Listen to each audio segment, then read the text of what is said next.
পৃথিবীর ইতিহাসে অনেক সভ্যতার উত্থান পতনের গল্প আমরা শুনতে পারি।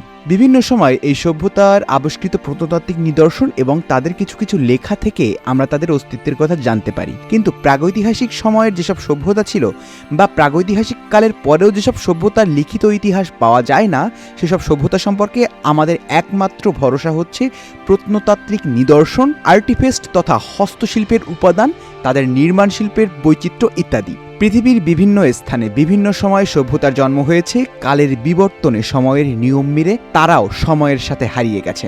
কিছু কিছু সভ্যতা ছিল তারা গোছানো, রুচিশীল কিংবা সংস্কৃতিপ্রিয়, আবার কিছু কিছু সভ্যতা ছিল নৃশংস, বর্বর। প্রকৃতির বৈচিত্র্যের মতো সভ্যতাতেও সেই বৈচিত্র্য বিদ্যমান। বিশ্ববিচিত্রার আজকের পর্বে জানব মকি সভ্যতা। মকি সভ্যতা মকিকা সভ্যতা নামেও পরিচিত। 800 খ্রিস্টপূর্ব পর্যন্ত বর্তমান প্রশান্ত মহাসাগর ও আন্দিজ পর্বতমালার পরবর্তী অঞ্চলে এই সভ্যতার অস্তিত্ব ছিল। তবে খ্রিস্টপূর্ব 400 অব্দ থেকে 600 অব্দ পর্যন্তই পেরুর উত্তর উপকূলীয় শুষ্ক অনুর্বর অঞ্চলে মকি সভ্যতার স্বর্ণযুগ ছিল।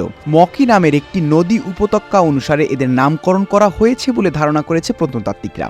তবে লিখিত ইতিহাস না থাকায় এবং ইতিহাসের সাক্ষী বহনকারী তেমন কোনো চিহ্ন না থাকায় ছড়িয়ে ছিটিয়ে থাকা বিভিন্ন নৃতাত্ত্বিক উপাদান এবং স্মৃতিস্তম্ভের উপর ভিত্তি করে প্রত্নতাত্ত্বিকরা এই সভ্যতা সম্পর্কে খুব সামান্য মতামত দিতে পেরেছে। এসব সমৃদ্ধি স্তম্ভের মাধ্যমেই মূলত রহস্যাবৃত এই সভ্যতার উৎকর্ষের প্রমাণ খানিকটা পাওয়া যায়। লিখিত কোনো ইতিহাস রেখে না গেলেও এই সভ্যতার বাসিন্দারা মৃৎশিল্পের মাধ্যমে কিছুটা তাদের পূর্ববর্তী প্রজন্মের উৎকর্ষের প্রমাণ রেখে যায়। মকি সভ্যতা মৃৎশিল্পে খুবই উন্নতি সাধন করে। তারই নিদর্শন কিছু কিছু পাওয়া যায় তাদের প্রত্নতাত্ত্বিক নিদর্শনের মাধ্যমে। বিচিত্র বিচিত্র সব মৃৎশিল্পের মাধ্যমে এখনও মানুষের মনে তাদের সেই উৎকর্ষ সাধনের ইতিহাস কেন জানি কানে কানে বলে যায়। মকি সভ্যতা আবিষ্কৃত সাদা কালো রঙের শিল্প কার্যগুলো এই সভ্যতার সামাজিক পরিবর্তনের বিভিন্ন উপাদান, যেমন যুদ্ধ এবং অন্যান্য উৎসব উদযাপন বিষয়ে তাদের অলিখিত ইতিহাসের কিছুটা পরিপূরক হিসেবে কাজ করেছে।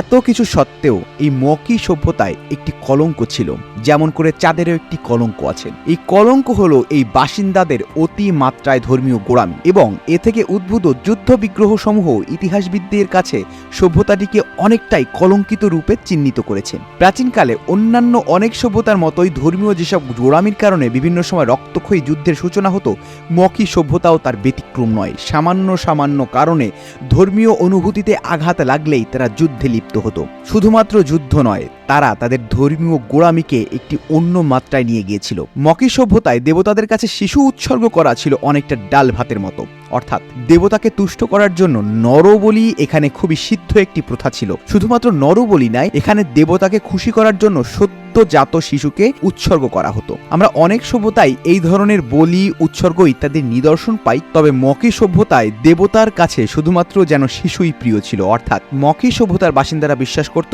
দেবতাকে খুশি করতে হলে অবশ্যই শিশু হত্যা করতে হবে। তেমনি একটি মন্দিরের নিচ থেকে প্রত্নতাত্ত্বিকরা মকি বাসিন্দাদের নিকট উচ্চমাত্রার আসনে অবস্থিত একটি দেবী মূর্তির পায়ের কাছে উৎসর্গকৃত শিশুদের কঙ্কাল আবিষ্কার করেছে। অর্থাৎ সেই দেবীর পদদেশ খুঁড়েই তারা পেয়েছে ছোট ছোট শিশুদের কঙ্কাল, যেটি মকি সভ্যতায় তারা উৎসর্গ করেছিল সেই দেবীর নামে। সময়ের বিবর্তনে মকি সভ্যতা কোথায় যেন হারিয়ে গেছে।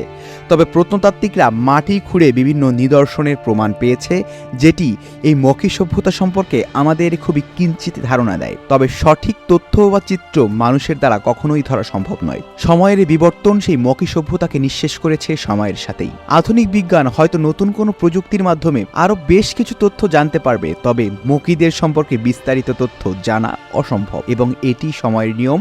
এটিকেই মেনে চলতে হবে সমস্ত সভ্যতার। বিশ্ববিচিত্রার আজকের পর্ব এ পর্যন্তই। নতুন কোনো বিস্ময়কর, অদ্ভুত, রোমাঞ্চকর তথ্য নিয়ে আবারও হাজির হবে টিম বিশ্ববিচিত্রা। সেই পর্যন্ত সাবস্ক্রাইব করে আমাদের সঙ্গেই থাকুন।